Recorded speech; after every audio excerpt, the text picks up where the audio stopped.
세상에 떠도는 기묘한 괴담들. 첫 번째 이야기. 군부대에서 이등병이 죽을 때 실제로 겪었던 실화괴담. 때는 6년 여름쯤. 그때 예비군 동원훈련 때문에 머리 긴 아저씨들이 부대 내에 들어와 있었습니다. 동원 아저씨들이 대대본부 자주포 기동훈련 교장에서 현역들이랑 같이 훈련할 때 생긴 일입니다. 저는 독립포대라서 대대에 갈 일이 자주 없었는데 그땐 무슨 일인지는 기억 안 나지만 여러 부대원들과 대대의 볼일을 보러 갔던 것으로 기억합니다. 막 대대에 도착해서 이래저래 막사 앞에서 담배 피고 있는데 사고가 났더군요. 자주포 나온 분들은 알겠지만 처음 이등병들은 사수, 부사수 이런 거 전에 유도병 역할을 먼저 배웁니다. 근데 자대로 온 지 한 달도 안 된 이등병이 사고를 당한 겁니다. 자주포 뒤에서 선정리 같은 작업을 하고 있었는데 자주포 조종수가 못 보고 후진해 버린 거죠. 짬이 좀 있었으면 어떻게든 요령껏 피했을 텐데 이등병이라 어리버리하다가 자주포 밑으로 들어가 버린 거죠. 쭉 한참을 가고 나서야 조종수랑 포반장이 그걸 발견합니다. 다행이라 해야 하는지 흙 속에 반쯤 파묻혀 내장이 다 터져서 피를 컥컥하고 토합니다. 무언 궤도에 밟혔으면 아예 형체도 없고 즉사했겠죠. 하지만 흙이랑 자주포 사이에 끼어서 속은 다 터졌겠지만 형체는 있고 살아는 있었던 거죠. 병원 수송을 위해 헬기도 부르고 놀래서 전 부대에 비상이 걸립니다. 근데 여기서 놀랐던 건 아까 처음 말했던 동원 예비군들. 이거 봐라 이 새끼 죽는다라고 말하고 웃으며 숨겨뒀던 폰카로 사진 찍던 모습은 아직까지 잊지 못합니다. 그 순간 대대장 막사에서 뛰쳐나오며 찍지마 이러면서 예비군들 휴대폰 다 막고 헬기 부르고 전 군대에서 이런 일로 헬기 부르면 헬기가 바로 뜨는 줄 알았습니다. 무슨 절차 때문에 헬기가 한참 뒤에 오더군요. 물론 그 이등병은 사망했습니다. 그 후로 장례식 때 대대장이 애들 부모한테 싸대기 맞고 들어보니 사단장이 직접 와서 애들 부모한테 사과하고 했다더군요. 그 후로 우리 부대엔 유에드 뱅뱅이란 게 생겼습니다. 유도병 없이는 자주포를 후진시키지 마라. 조종수와 포반장 등 통신용 헤드셋 없이는 후진시키지 마라. 후진 전에는 항상 빵빵하고 클락션을 울려라. 이걸 지키지 않으면 유에드 뱅뱅. 너 머리 돌았냐? 이라고요. 여튼 그 후로 이 사건 때문에 대대장도 바뀌고 뉴스에도 나고 후유증이 한참 갔었던 것 같네요. 두 번째 이야기. 양로원의 귀신. 어머니께서 슈퍼마켓을 하셨습니다. 동네 구멍가게 같은 거였죠. 하루는 옆집에 단칸방 하나가 비어 있었는데 그곳에 할머니 한 분과 초등학생 손녀 이렇게 두 명이 이사를 왔습니다. 나중에 알았는데 부모님은 돌아가셨고 할머니와 손녀 두 명이서 사는 거였더군요.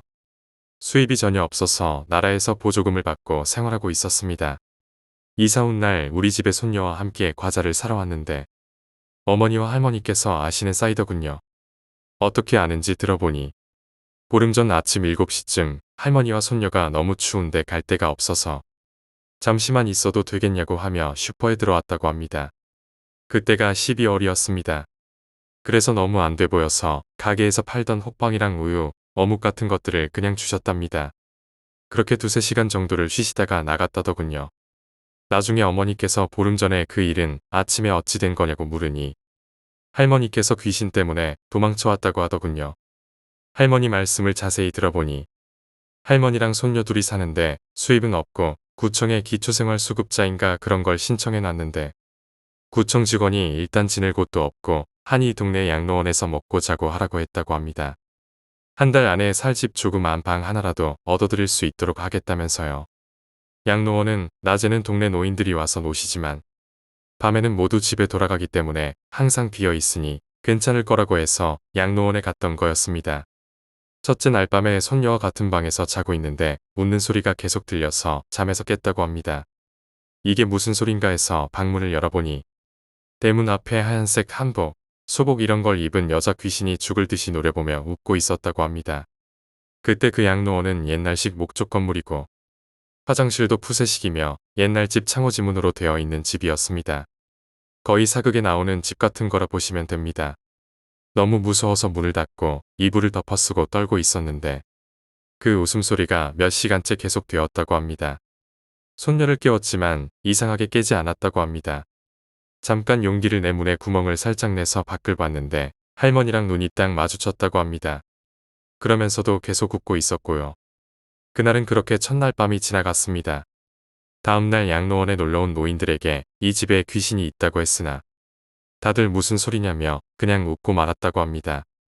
너무 나가고 싶었지만 한겨울에 지낼 곳도 없고 해서 나갈 수가 없었고 그렇게 둘째 날이 왔습니다. 둘째 날밤 한숨도 못 자고 뜬 눈으로 지새고 있는데 그날도 역시나 호호하는 소리가 들렸다고 합니다. 어제 뚫어놓은 구멍으로 보니 역시나 그 여자 귀신이 이쪽을 노려보며 웃고 있었다고 합니다. 다른 건 하나는 첫날은 대문 앞이었는데 그날은 마당 중간에 서서 웃고 있었답니다. 그날도 역시 손녀는 깨지 않았습니다. 다음 날도 역시 너무 나가고 싶었지만 한겨울에 지낼 곳이 없고 이대로 나가봤자 얼어 죽는 길뿐이라 어쩔 수 없이 그 집에서 셋째 밤을 맞게 되었다고 합니다. 셋째 날밤 역시나 그 여자 귀신은 웃으며 나타났다고 합니다. 그런데 이번에는 방문 바로 앞에 서 있었습니다. 첫날은 대문 앞, 둘째 날은 마당 중간, 셋째 날은 방문 앞. 그럼 내일은? 그렇습니다. 서서히 방으로 다가오고 있었습니다. 그럼 내일은 방 안에 그것이 들어와 본인이 죽을 수도 있겠다라는 생각이 들었다고 합니다. 그때 갑자기 신기하게도 용기가 났다고 합니다. 그래서 방문을 활짝 열고 내 인연가며 소리를 쳤답니다. 그런데 그것이 아무 반응도 없이 계속 웃고만 있었답니다. 그런데 그렇게 한참을 웃다가 갑자기 웃음을 뚝 그치더니 잠들어 있는 손녀를 바라봤답니다. 너무 섬뜩해 다시 방문을 닫고 이불을 뒤집어 쓴 채 밤이 가기만을 기다렸다고 했습니다. 할머니는 그렇게 기다리다가 해가 뜨자마자 손녀를 데리고 바로 밖으로 뛰쳐나왔다고 합니다. 얼어 죽는다 해도 그곳에 더 이상 있을 수는 없었으니까요. 그렇게 걷다가 우리 가게에 들어온 거라고 하시더군요. 그때 우리 가게에 동네 아줌마들 몇 명이 이 이야기를 들었고 그 전에 양로원에서 들었던 노인들도 있어서 순식간에 소문은 온 동네로 쫙 퍼져나갔습니다. 반응은 믿는 사람 반, 안 믿는 사람 반이었죠. 하지만 믿지 않는 사람이라 해도 굳이 밤에 양로원에 찾아가서 잠을 청하기까지 하는 사람은 없었습니다. 그렇게 그냥 양로원에 귀신이 있다더라 정도의 소문만 돌며 시간은 흘러가고 있었죠. 그렇게 1년 정도가 지났는데 어느 날 구청에서 직원들이 나와서 양로원 보수공사를 한다더군요. 화장실도 수세식으로 바꾼다며 수도공사도 해야 했던지라 마당을 팠습니다. 그런데 어느 정도 파들어가다 보니 관 하나가 나왔는데 열어보니 여자 시체가 들어있었습니다. 완전히 백골이 된 여자 시체가 하얀 소복을 입고 들어있었어요. 온 동네가 발칵 뒤집혔죠. 진짜 귀신이 있었구나라면서요.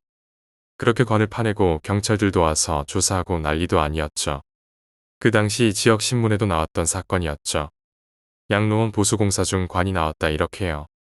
몇 달 후에 그 할머니를 담당하던 공무원한테 뒷이야기를 들었는데 시체가 수십 년이 된 거라 누구인지 밝히는 건 불가능하고 어떻게 죽었는지도 모른다고 했습니다. 그 집도 개인 소유의 집도 아니고 이걸 조사하려면 도대체 몇십 년을 거슬러 올라가야 할지 감도 잡히지 않는지라 그냥 굿 한번 하고 무덤을 만들어주는 쪽으로 결정났다더군요.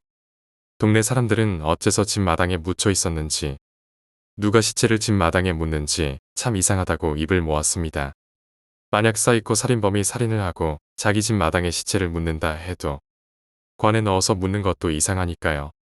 너무 이상한 점이 많았지만 끝내 밝혀지진 않았죠. 세 번째 이야기, 기일.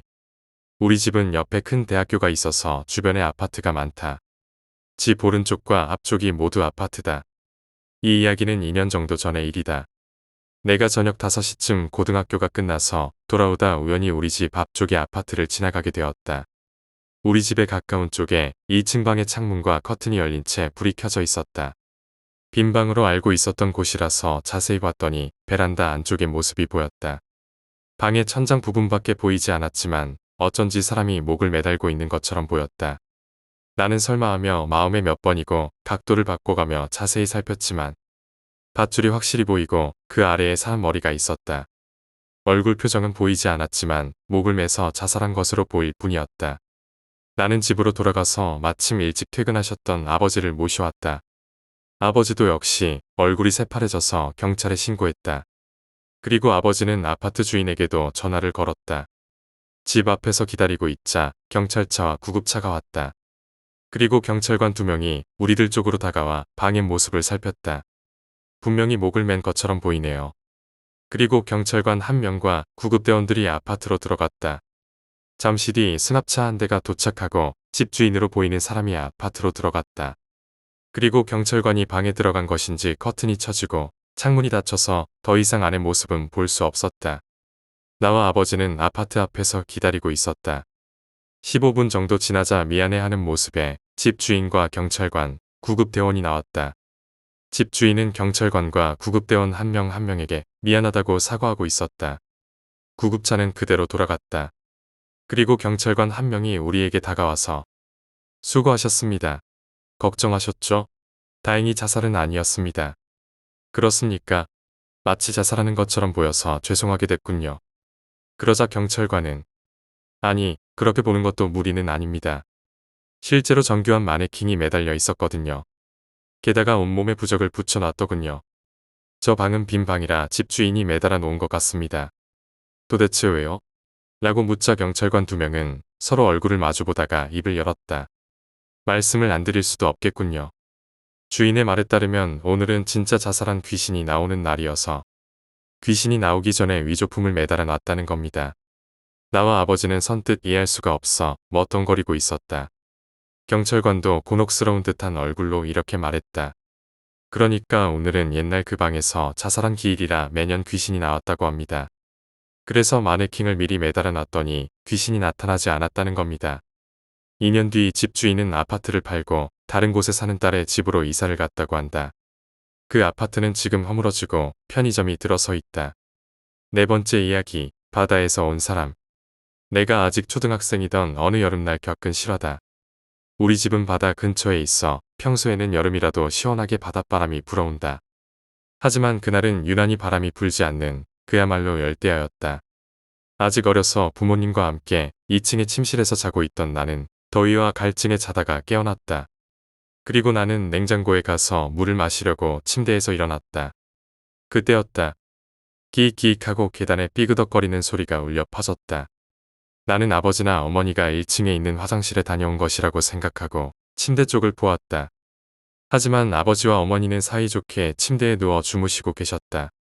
집에는 부모님과 나 말고도 1층에서 할머니가 주무시지만 다리에 힘이 약하셔서 웬만한 일이 아니면 2층에 올라오는 일은 드물었다. 나는 무서워져서 이불을 머리끝까지 뒤집어 썼다. 그 사이에도 삐그덕거리는 소리는 비슷한 간격으로 계속 울려 퍼졌다. 게다가 소리는 점점 커지고 있었다. 정체 모를 발소리에 덜덜 떨고 있던 와중에 나는 이상한 점을 하나 알아차렸다. 소리가 너무 오래 나고 있어. 우리 집 계단은 15개 정도였다. 그렇지만 소리는 적어도 50번이 넘게 울려 퍼지고 있었다. 내가 그것을 알아차린 순간 갑자기 소리가 멈췄다. 나는 호기심을 이기지 못하고 이불에서 머리를 살짝 꺼내서 계단 쪽의 문을 보았다. 나는 아직도 그 광경을 잊을 수가 없다.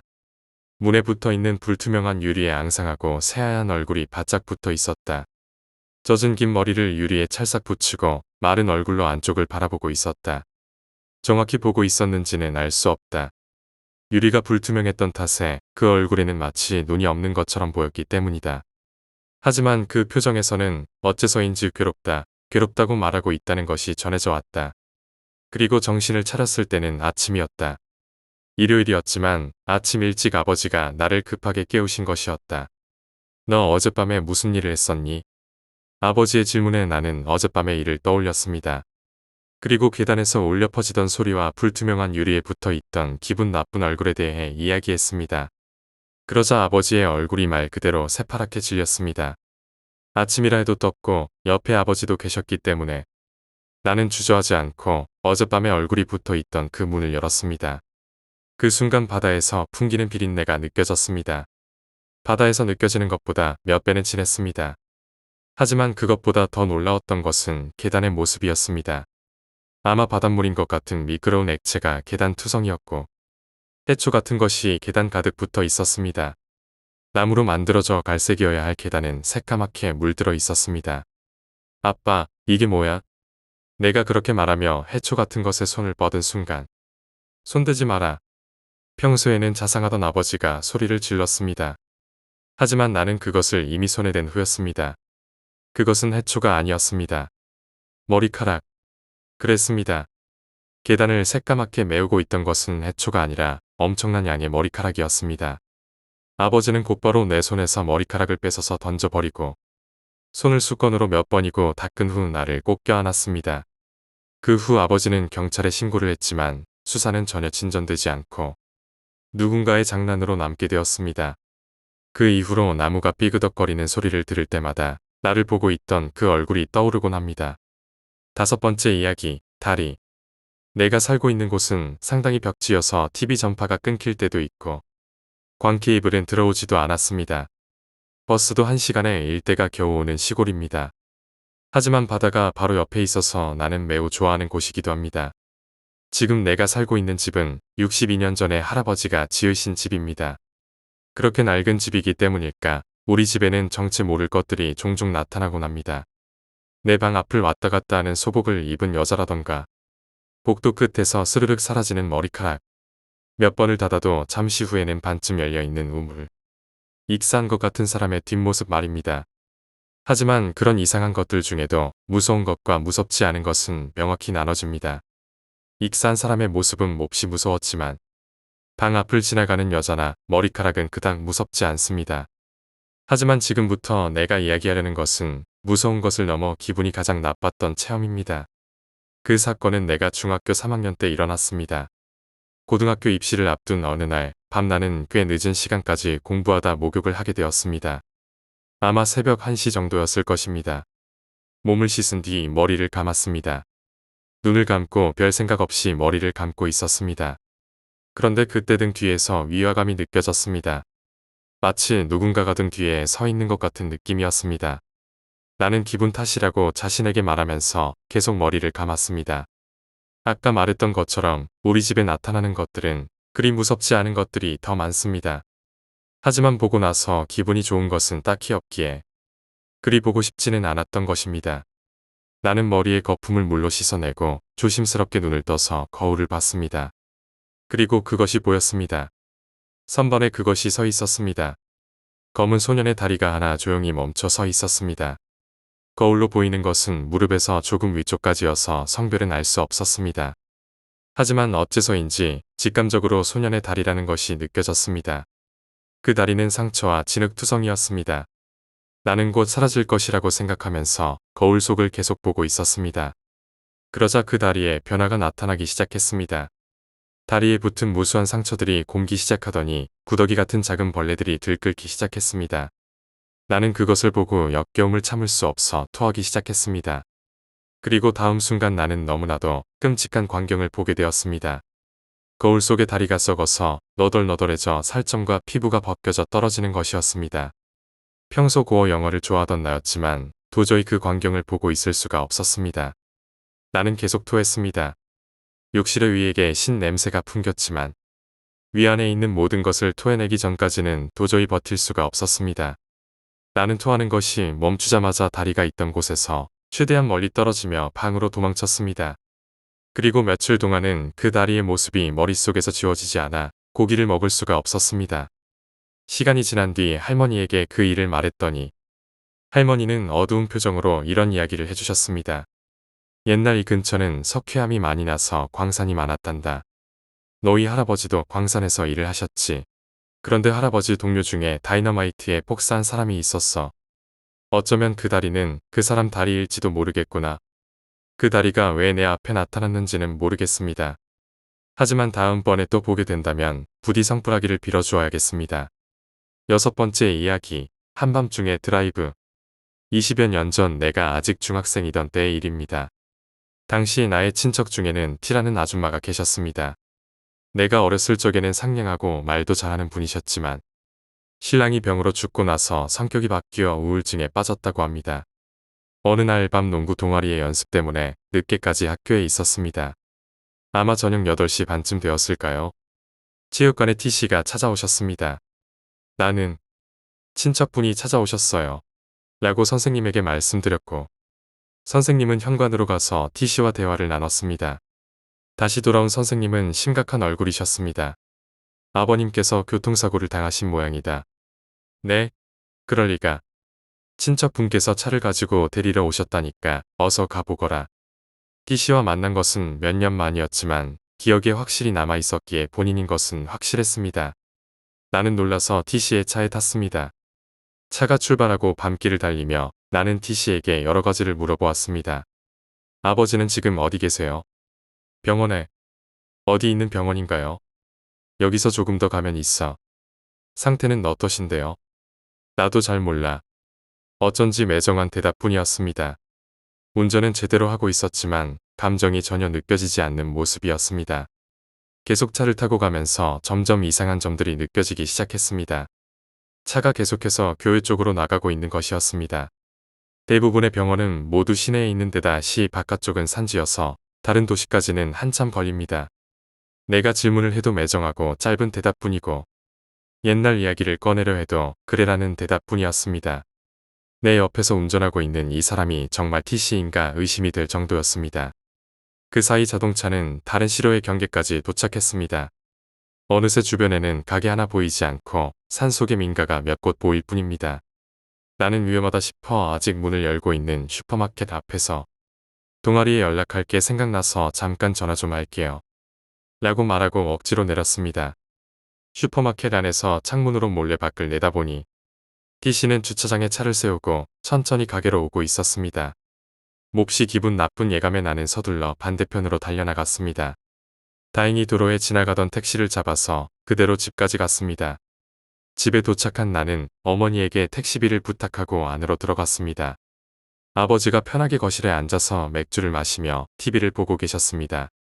왜 그러냐? 숨을 헐떡이고 아버지는 느긋한 표정으로 말씀하셨습니다. 내가 T씨에 관한 이야기를 하자 아버지의 얼굴은 점점 굳어갔습니다. T씨는 남편이 죽은 후에는 정신과에 입원했고 그 이후 연락이 끊겼다는 것이었습니다. 아이도 없이 혼자 남겨진 T씨는 정신적으로 많이 지쳤던 것 같다고 아버지는 말했습니다. 그리고 아버지는 T씨의 집에 전화를 했지만 아무도 받지 않았습니다. T씨의 친가에 전화를 해서 고모 할머니께 사정을 말했습니다. 알고 보니 T씨는 아르바이트로 일하던 곳에 이틀 전부터 무단 결근하고 있었다는 것이었습니다. 다음날 아버지는 경찰에 신고해 T씨의 행방을 찾아달라고 부탁했습니다. 하지만 T씨는 지갑을 제외한 귀중품은 모두 집에 놓고 자동차를 타고 사라진 상황이었습니다. 방에는 수많은 술병과 정신과에서 처방받은 약들이 쌓여 있었다고 합니다. 그로부터 20년이 지났지만 T씨는 아직도 행방불명 상태입니다. 아마 내가 슈퍼마켓의 창문 너머로 본 것이 마지막이겠지요. 너무 오랜 시간 종적을 감췄기에 이미 법적으로도 사망 처리되었다고 합니다. 만일 그날 내가 계속 그 차를 타고 있었다면 어떻게 되었을까요? 그리고 T씨는 나를 데리고 어디에 가려고 했던 것일까요? 7번째 이야기, 영업사원. 나는 영업사원 일을 하고 있습니다. 집합주택지, 즉 단지에서 한 집 한 집을 찾아다니며 상품을 안내하고 있습니다. 물론 무작위로 도는 것은 아니고 담당 구역이 정해져 있어 그 구역 안을 돌게 되는 것입니다. 그런데 이상하게 내가 담당하는 구역에서 한 단지만은 영업하러 가지 않아도 된다는 것이었습니다. 그 이유를 선배에게 물었더니 시골인데다 역에서 멀고 주변이 논밖에 없어 사람이 거의 살지 않는다는 것이었습니다. 그렇게 사람이 적은 단지에 시간을 하야하는 것은 오히려 손해라는 설명이었습니다. 실제로 영업 도중 그 부근을 지나가게 되는 일이 잦았는데 정말 놀라울 정도로 그 단지에는 사람이 거의 살지 않았습니다. 주차장은 대부분 비어 있고 커튼이 쳐져 있지 않은 집도 많았습니다. 대충 30만 입주한 것 같은 느낌이었습니다. 보통 처음 분양할 때 종이로 창을 가려놓곤 하는데 그것이 그대로 붙어있는 집이 한두 집이 아니었습니다. 어느덧 겨울이니만큼 해는 빨리 떨어져서 가끔씩 그 너덜너덜해진 종이 너머로 안에서 무엇인가 하는 것이 보이곤 했습니다. 그런데 오늘 대충 영업을 마치고 사무실로 돌아오는 도중이었습니다. 바로 그 단지 옆을 우연히 지나가다 어느 동 앞에 있는 거주자 명단에 시선이 닿았습니다. 입주 상황은 역시 그리 좋지 않았습니다. 그런데 이상하게도 모든 입주자의 성이 똑같았습니다. 별일 아닐지도 모르겠지만 어딘가 섬뜩해졌습니다. 게다가 사람이 적게 살아나제도 사람 한 명 만나기 힘든 곳이다 보니 더욱 무서워져 나는 더욱 걸음을 재촉했습니다. 그 동의 바로 앞을 지나가게 될 무렵이었습니다. 1층의 종이 너머로 빛이 새어나오고 있었습니다. 그뿐 아니라 2층도 3층도 모든 방에서 똑같이 빛이 새어나오고 있었습니다. 왠지 환상적이라는 느낌이 들어 멍하니 보고 있는데 1층의 종이 너머로 누군가가 나를 응시하고 있었습니다. 헐렁헐렁한 흰 티셔츠를 입은 할아버지였습니다. 다만 그 모습이 뭐라고 해야 할까? 아기에 가득 찬 미소라고 할까? 눈이 뒤집어진 채로 미소를 나에게 보내고 있었습니다. 그 모습이 너무 무서워서 문득 위와 옆을 봤더니 2층도 3층도 모두 한결같이 할아버지나 할머니가 같은 표정으로 나를 바라보고 있었습니다. 나는 무서워서 전속력으로 달려 사무실로 돌아왔습니다. 방금 전 일을 주임에게 이야기하자 주임은 무표정한 얼굴로 내일부터 나의 구역을 바꿔주겠다고 말했습니다. 이유는 듣지 못했습니다. 도대체 그것은 무엇이었을까요? 8번째 이야기, 산속의 비밀. 몇 년 전 나는 오랜만에 주말을 맞아 친구들과 함께 산으로 캠핑을 가기로 했습니다. 산속 깊은 곳에서 자연을 만끽하며 힐링할 생각에 모두들 들떠 있었죠. 우리가 선택한 장소는 오래전부터 전해 내려오는 전설이 많은 곳이었지만 그런 이야기들에 신경 쓸 만큼 나약하지 않았습니다. 캠핑 당일 우리는 필요한 장비와 음식을 챙겨 출발했습니다. 산으로 가는 길은 멀고 험했지만 친구들과 함께라면 어떤 어려움도 즐겁게 극복할 수 있었습니다. 드디어 목적지에 도착했을 때 우리는 그곳의 아름다움에 감탄했습니다. 맑은 계곡 물소리와 새들의 지저귀이 어우러져 마치 다른 세상에 온 듯한 기분이 들었습니다. 텐트를 설치하고 불을 피운 후 우리는 저녁 식사를 준비했습니다. 고기를 굽고 채소를 볶고 서로의 안부를 물으며 즐거운 시간을 보냈습니다. 저녁이 깊어지자 우리는 모닥불 주위에 둘러앉아 이야기를 나누기 시작했습니다. 그중 한 친구가 옛날 이곳에 전해 내려오는 전설에 대해 이야기하기 시작했습니다. 옛날 이 산 속에는 한 마을이 있었대. 그 마을 사람들은 외부와 단절된 채 살아갔지. 어느 날 마을에 이상한 일이 벌어졌어. 마을 사람들이 하나둘씩 사라지기 시작한 거야. 남은 사람들은 두려움에 떨며 원인을 찾으려 했지만 아무리 애써도 알 수가 없었지. 친구의 이야기에 우리는 점점 빠져들었습니다. 그때 갑자기 바람이 세차게 불기 시작하더니 모닥불이 흔들리며 불길이 거세졌습니다. 모두들 잠시 놀라 멈칫했지만 곧 다시 이야기를 이어갔습니다. 마을 사람들은 결국 이곳을 떠나기로 결심했어. 하지만 그때 마지막 남은 한 사람도 사라졌지. 그 후로 이 산속에는 아무도 살지 않았대. 사람들은 이곳을 사라진 마을이라고 부르며 들어가는 것을 꺼렸지. 이야기가 끝나자 우리는 다시 웃으며 대화를 나누었습니다. 하지만 마음 한구석에는 묘한 불안감이 스며들었습니다. 그렇게 우리는 늦은 밤까지 이야기를 나누다 하나둘씩 잠자리에 들었습니다. 밤이 깊어갈수록 산속은 더욱 고요해졌습니다. 갑자기 텐트 밖에서 이상한 소리가 들리기 시작했습니다. 처음에는 바람 소리겠거니 했지만 점점 더 가까워지는 발소리에 나는 잠에서 깨어났습니다. 텐트 밖을 내다보니 아무것도 보이지 않았지만 분명 무언가가 있었습니다. 나는 조용히 일어나 다른 친구들을 깨웠습니다. 모두들 처음에는 반신반의했지만 점점 더 가까워지는 소리에 긴장하기 시작했습니다. 우리는 텐트 밖으로 나와 주위를 살폈습니다. 그런데 아무리 봐도 주변에는 아무도 없었습니다. 그 순간 갑자기 한 친구가 저 멀리 무언가를 발견했습니다. 어둠 속에서 희미하게 빛나는 눈동자 같은 것이 보였던 겁니다. 우리는 그쪽으로 다가가 보았지만 아무것도 발견할 수 없었습니다. 그저 어둠 속에서 우리를 바라보는 듯한 느낌만이 남아 있었습니다. 우리는 다시 텐트로 돌아와 무슨 일이 일어났는지 토론하기 시작했습니다. 각자 다른 의견이 있었지만 결론은 나지 않았습니다. 결국 우리는 아침이 올 때까지 잠을 이루지 못했습니다. 다음 날 아침 우리는 밤새 있었던 일을 잊고 다시 일상으로 돌아가려고 했습니다. 하지만 산속 깊은 곳으로 들어갈수록 이상한 기운이 감돌기 시작했습니다. 우리는 점점 더 산속으로 들어가면서 기이한 현상을 마주하게 되었습니다.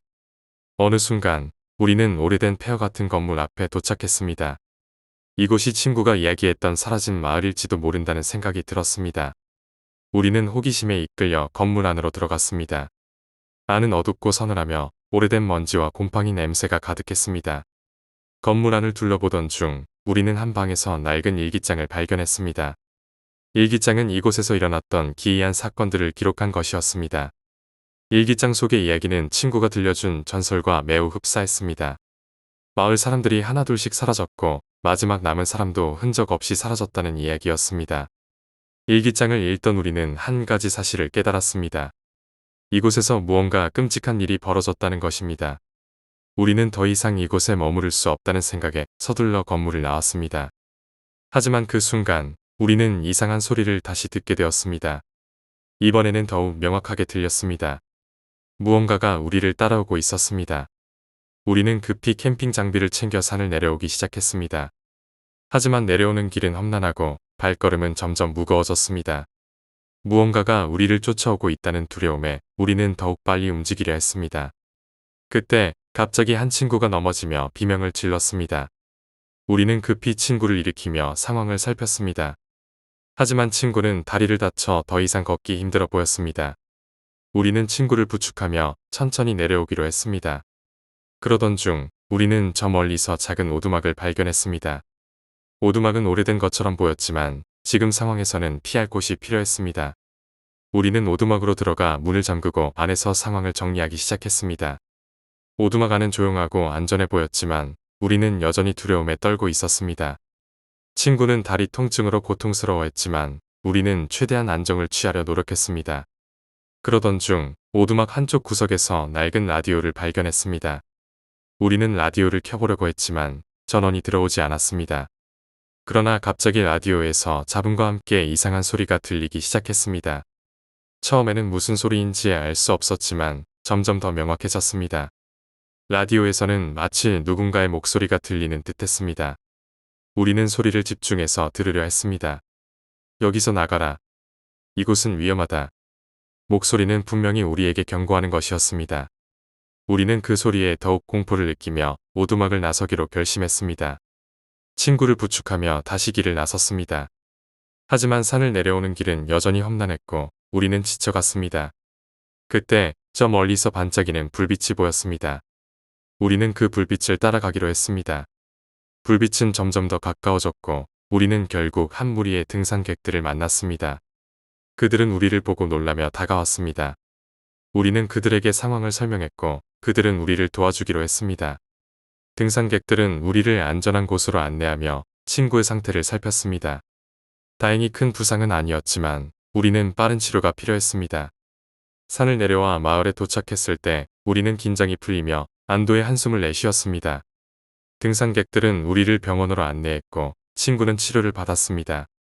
우리는 그날 밤에 끔찍한 경험을 떠올리며 다시는 그런 일을 겪지 않기를 다짐했습니다.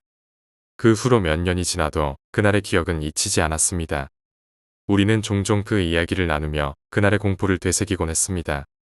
산속에서의 비밀은 여전히 풀리지 않았지만 우리는 그곳에 다시 가지 않기로 했습니다.